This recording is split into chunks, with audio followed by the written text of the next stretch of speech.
Today's probably one of the biggest days of 2023, and it's been a pretty stacked year, at least for gaming.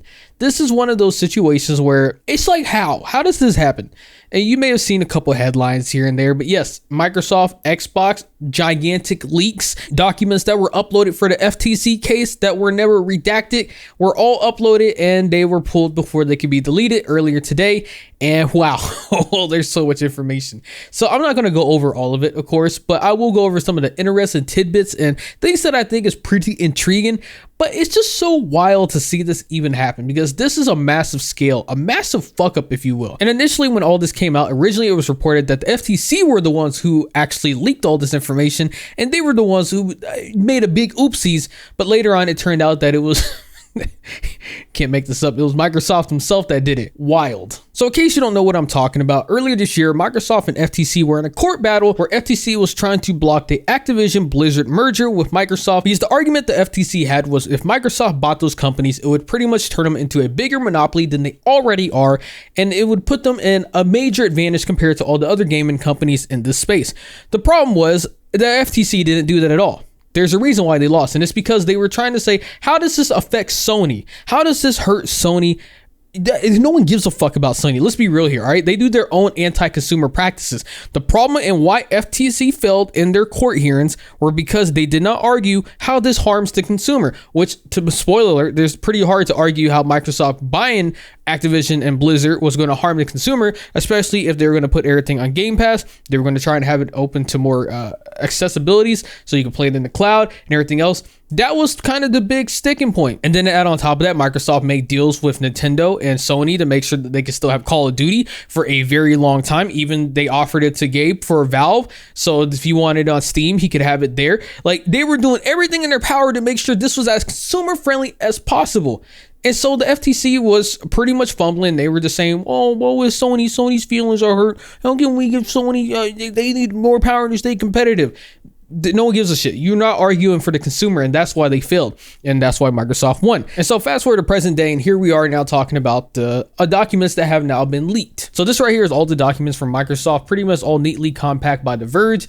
This is where everything you can sit there and see. Again, I'm not going to go over all of it, but I will go over some of it, and then I'll put a link in the description below if you want to check it out. It's a lot of interesting stuff, but the one that really caught my eye was this right here. It's the Brooklyn Xbox Series X refresh. This is supposed to be the mid-gen refresh, which basically means, so you had the Xbox Series X that came out originally. This is supposed to be like a mid-generation where it's not fully like the new Xbox Series X, the full-blown upgrade is out yet, but this is just something to tide people over if they want a little bit more power. This is supposed to be the device. And the slogan is pretty bad. The most powerful Xbox ever, now adorably all digital. Who in the fuck came up with that slogan? That is one of the worst slogans I've ever heard. Adorably all digital.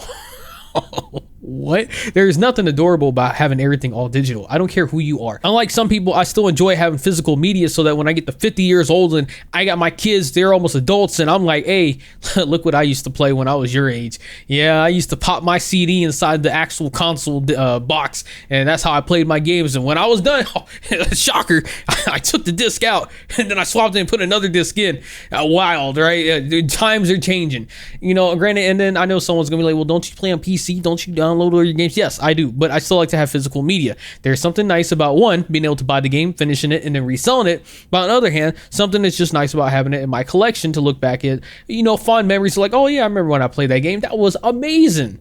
But I know times are changing. I got to get with the program. I know, it's like, shut up, old man. Stop reminiscing. And then continuing on with the rest of the document, everything else is pretty much what you expect from an upgrade.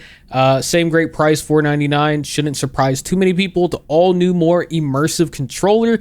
I was looking at that. It's this one right here. I only care about this if it has haptic feedback like the DualSense of this controller right here.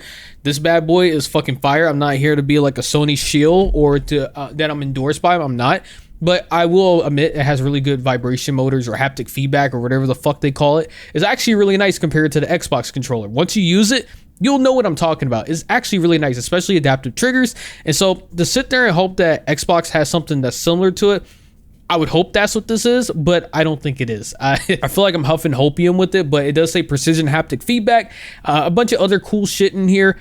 Again, who knows if it's going to be fire. One thing I will say that sucks is right here. You sit there and see like the colors on this shit. It's all fucking bland. Everything is now losing life. It's kind of sad to see this. It's a trend that I've noticed more as time progresses. Things just lose color. There's nothing to identify, like the buttons now, right? Like if you look on the DualSense right here, they didn't have any color on their buttons like it used to be. Same thing for Xbox. Right now, you have the colors on this controller, but when you look at their flagship, that shit don't have colors no more. It's gone. But the other thing that people are wondering is, are these thumbsticks or joysticks, are they going to be the hallmark ones? Because if you have ever used any of these controllers and you have used it for a long enough period of time, then you'll notice one thing, especially happens on the Nintendo Switch. Their little joysticks start to get stick drift, where it starts to, you don't only have to do anything and you start seeing like your character move on screen or your camera might turn. It's because of stick drift, and it fucking sucks because they're cheap ass joysticks that the Nintendo, Sony, Microsoft don't want to invest in ones that are actually proven as reliable and don't have stick drift, which are hallmark joysticks. So whether or not Microsoft is going to invest money into this controller and have those proper sticks, I couldn't tell you. Hopefully they do. If they don't, then this controller's dog shit. All these companies need to get with the program and actually have proper joysticks that do not have stick drift. It is very frustrating to have this happen to a controller that you pay 60, 70 bucks for, especially for like Sony controllers. If that shit happens within 1 year, you're like, I just paid for this. How is this already happening? Where's the quality control? And then the company's like, well, I don't know what you're talking about. That's not our problem. Go buy a new one, bub. I was looking through the documents right now, and I just came across this one, the voice of the player. I really like seeing something, because I shit you not, these are things that maybe some people do say it right, but not everybody says it. Like, look at this. It's important to me that the companies I support take sustainability seriously, and Xbox does. Don't get me wrong. There are people who are like that. Everybody wants companies around the world to do good things. But this is, I don't know. I don't really see your average gamer or your average player being like, does Sony care about sustainability more than Microsoft, or does Microsoft care more? If Microsoft cares more, I'm getting an Xbox. It's not happening. No shot. One of the things that you can tell that Xbox really is trying to get away from disc is this one right here. Xbox has made buying my games digitally as easy and affordable as disc. Plus, I can play those games on multiple devices I already own. I don't miss my disc drive at all. Yeah, this is something that consumers say. I don't really see this being like a surprise. Like, oh shit, is Microsoft smoking crack? What? No one says that. Yeah, people do say it. A lot of people that I do talk to prefer just buying digitally because they don't want to go through the hassle of buying a CD. But then when they buy a game that they don't like, they wish they did buy it on a physical media so they could resell it because they don't like it anymore. So there is that. But yeah, personally for me, digital media sucks if you're stuck to one storefront. And more what I mean is on PC, right? When you buy a game on Steam, you have the option to go through third-party resellers, which have their own keys that they sell that is competitive with Steam's own pricing. So for what you might be able to buy on Steam that is 60 bucks, you could probably get it on a different website for 40 bucks. And then on top of that, depending on if the company operates where your state is, then you might not have to pay taxes, which means you save even more money. So there are ways to get around it and have, I wouldn't say it's like loopholes, but just to get better deals for your money. Whereas if you're on Xbox or you're on Sony, you got the PlayStation, then you're stuck to that ecosystem. You're stuck to the PlayStation store or the Xbox store. You cannot go to some third-party reseller and buy all your games there and get it for a better deal than whatever can happen on the actual official game fronts themselves. So while this is technically right, I still don't agree with it because you don't have the freedom to really buy games where you want to digitally on these platforms. Now, this was another highlight from the document leaks. This was showing all the games that were forecasted to come out from Bethesda, ZeniMax in general. And yeah, it's pretty interesting. Now, granted, just so you know, these timelines are not accurate. These were old documents. This is apparently from before Microsoft actually acquired Bethesda. But you can get an idea of what some of their roadmaps, some of the things on their roadmap were. For fiscal year 2020, Doom Eternal that came out, Elder Scrolls Online, Fallout Wasteland, Deathloop. 2021 was supposed to be Starfield. Well, it's 2023 now, so Starfield came out 2 years later. 2022, one of the interesting ones, Oblivion Remastered. Now, if it's a full remaster or like what people are hoping is a remake, that's going to be pretty hype. If it's just a remaster, there might be some hope and potential just for modding capabilities, but I don't think people are going to go too crazy about it. 2023, Doom Year Zero and DLC. I don't know what that is yet, but I am curious to say the least. It's going to be interesting to see what that comes out. Project Platinum, Project Kestrel. Don't know what those are either. And then 2024 is probably the most hype year. Elder Scrolls 6, we know it's not coming out next year. We know that's not coming out next year for a fact.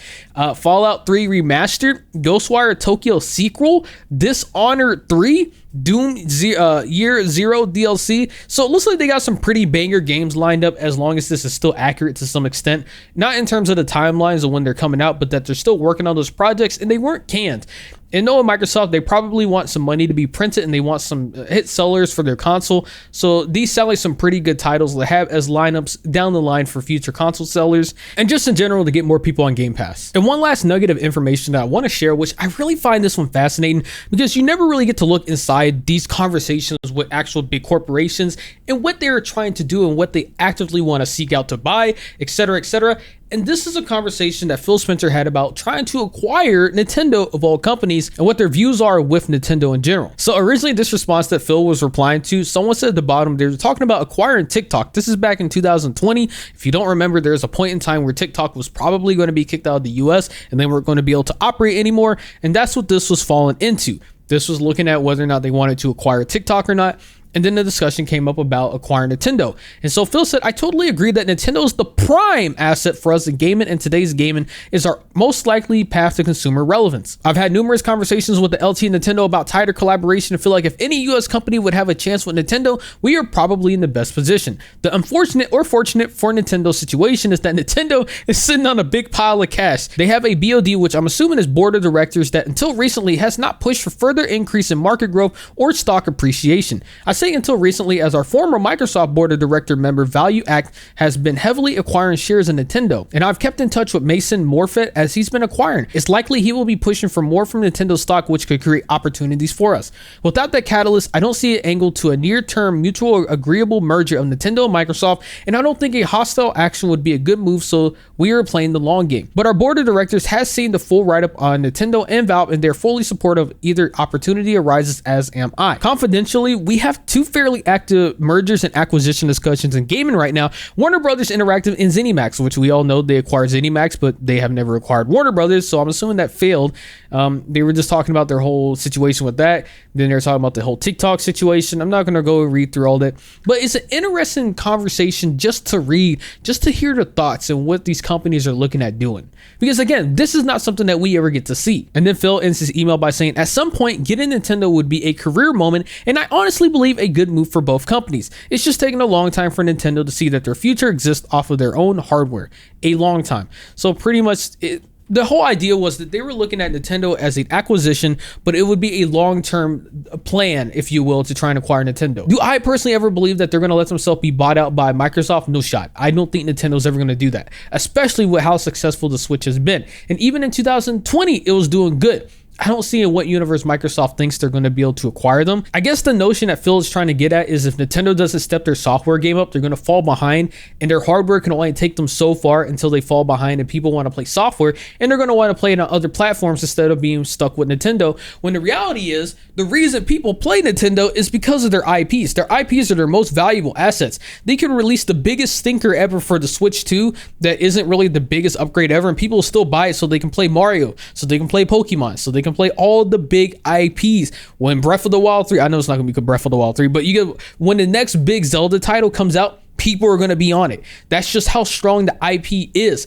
People don't give a fuck when it comes to hardware and graphics for the Switch because they just want to play games. And as long as the games run fine, that's all that matters. Look how many times Pokemon has come out and it's the biggest pile of dog shit running on Switch, but people still buy it up in droves and it makes record-breaking sales. So that should really tell you all you need to know. Anyways, I just want to cover this because I found this is wild, right? One of the biggest leaks probably of all time, especially from Microsoft. Another thing Phil was looking at doing was trying to acquire Valve, the people who created Half-Life, CSGO, Dota 2, a lot of popular games. But the thing that's really interesting about this whole situation and all these leaks is it shows how much Microsoft, Phil, wants to try and become the biggest monopoly known to mankind. They want to buy out everybody in gaming, even though it's not going to happen. Let's be real. There's no shot. They barely make it through with this Activision Blizzard deal, so I don't think they have any shot of even getting any other acquisitions going forward. But it's just wild. They want to have a grasp. They want to have a complete like grip on the entire gaming market as a whole, and that's not good. At no point in time should any company have a chokehold on the entire gaming market. That is not good for anybody. No matter how much Microsoft wants to push out Game Pass and having accessibility and everyone can play all these things on different platforms, you owning every single goddamn company under the sun is not good. Just because you got the money, the fuck you money essentially, to buy everybody doesn't mean you should. Deal with what you have right now and become a better studio by fostering new developers and new people under your wing instead of buying every fucking company under the sun. That is not the play. That is not the way to go. Sure, a lot of people don't mind for the Blizzard Activision deal because Blizzard and Activision are greedy as fuck, and there's no reason why Call of Duty should be costing $60 still for all the old games that have come out over a decade ago, and the fact that Bobby Kotick is a piece of shit. Sure, there's a reason for people to be excited for Microsoft buying Activision and Blizzard for that, but realistically, it's not even a deal that should happen to begin with, just for the sake of optics and the fact that it's just a consolidation. Microsoft is getting too fucking big, dog. And then for those that are wondering, Phil Spencer did make a statement. He had a little statement. He had one on Twitter. And then I guess this is like an internal memo that he sent out earlier today. Is that team, today several documents submitted in the court proceedings related to our proposed acquisition of Activision Blizzard were unintentionally disclosed. I know this is disappointing, even if many of the documents are well over a year old and our plans have evolved. I also know that we take our confidentiality of our plans and our partners' information very seriously. This leak obviously is not living up to that expectation. We will learn from what happened and be better going forward. We all put incredible amounts of passion and energy into our work, and this is not how we want that hard work to be shared with the community. That said, there's so much more to be excited about, and when we're ready, we'll share the real plans with our players. In closing, I appreciate all the work that you pour into the Team Xbox to surprise and delight our players. In the days and weeks ahead, let's stay focused on what we can control, the continuing the amazing success of Starfield, the upcoming launch of the incredible and accessible Forza Motorsport, and continuing to build game services and devices that millions of players can enjoy. And so that's pretty much a statement, just like, hey, you know, shit happens, guys. Let's be better going forward. And I mean, granted, what else can you say? That's pretty much the best statement that you can give, given how the magnitude of this leak is. Anyways, I just want to talk about one of the biggest leaks of all time. You got to be there, right? It's kind of like history at this point, right? But very interesting to see the online discussion and what everybody else has to say about it.